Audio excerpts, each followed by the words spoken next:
Hello everyone. MP board ने जो sample paper जारी किया था उसका ये मेरा आज 7वां वीडियो है। इसके पहले 6 वीडियोस मैं अपलोड कर चुका हूँ। अगर आपको मेरे वीडियोस पसंद आ रहे हो तो प्लीज़ लाइक शेयर और सब्सक्राइब ज़रूर करें। आने वाले कुछ दिनों में मैं इकोनॉमिक्स का भी सैम्पल पेपर का सॉल्यूशन बनाऊँगा और अकाउंट्स और इकोनॉमिक्स के इम्पॉर्टेंट क्वेश्चन भी मैं अपने चैनल पर ज़रूर अपलोड करूँगा। चलिए, लास्ट वीडियो ये 7वां नंबर, सारा मैंने पूरा सैम्पल पेपर सॉल्व कर दिया है। कुछ ही क्वेश्चन बचे हैं। देखिए, answer number 19, techniques of financial statement analysis. Financial statement को एनालिसिस करने की टेक्निक, बहुत सारी टेक्निक होती हैं लेकिन हमको 3 टेक्निक का एनालिसिस करने का थ्योरी डालना है इसमें। और क्या है वो देखिए, comparative financial statement. Comparative financial statement is a tool of financial analysis. Any financial statement that presents the comparison of data of 2 or more years is known as comparative financial statement. This type of analysis is called horizontal analysis. ये हर बार exam में पूछता भी है कि comparative financial statement को हम और किस नाम से जानते हैं। Answer is horizontal analysis. Common size statement. Common size statement is a statement expressing all items of financial statements as a percentage of some common base. This type of analysis is called vertical analysis. Cash flow statement may be defined as the statement showing cash inflows and outflows of an organization during the specified period. The difference between inflow and outflow of cash is the net cash flow. Next question है, fixed capital और fluctuating में difference. देखिए, fixed capital में 2 accounts बनाए जाते हैं। कौन से 2?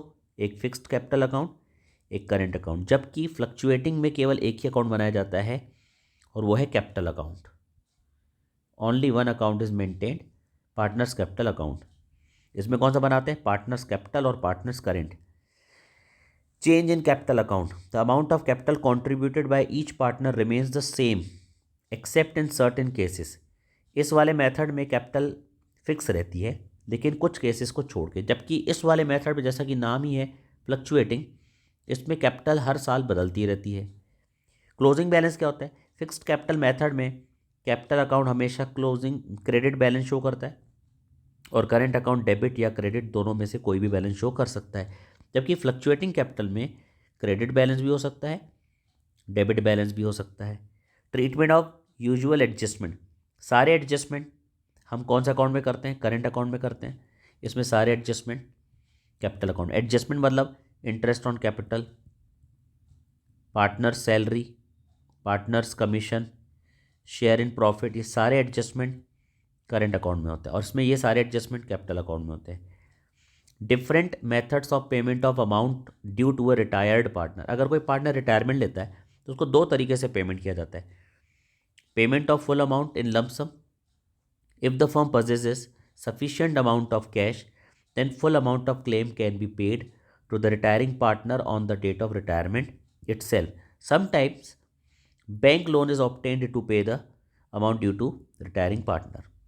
Payment in installment. When enough bank balance is not there, the amount may be paid in installments. The number of installments, rate of interest, the time, and the amount of each installment is decided by the partners mutually, as there is no provision in the partnership deed. In this respect, under such a situation, interest is calculated on unpaid amount and is credited to retiring partners loan account.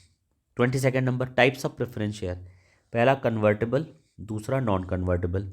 Convertible preference share वो share होते हैं जिनको हम equity में convert कर सकते हैं एक प्रिस्क्राइब पीरियड के अंदर, और नॉन कन्वर्टेबल वो प्रेफरेंस शेयर होते हैं जिनको हम इक्विटी शेयर में कन्वर्ट नहीं कर सकते, can not be converted.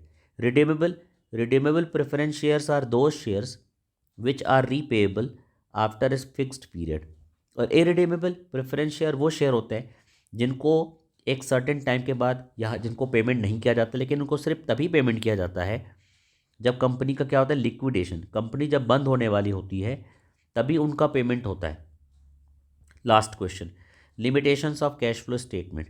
It is very difficult to precisely define the term cash. It does not show non-cash transactions, so non-cash transactions are ignored. It ignores basic concept of accounting, that is the accrual concept. It shows only the net cash inflows or outflows. Hence, it does not represent net profit or losses of the enterprises.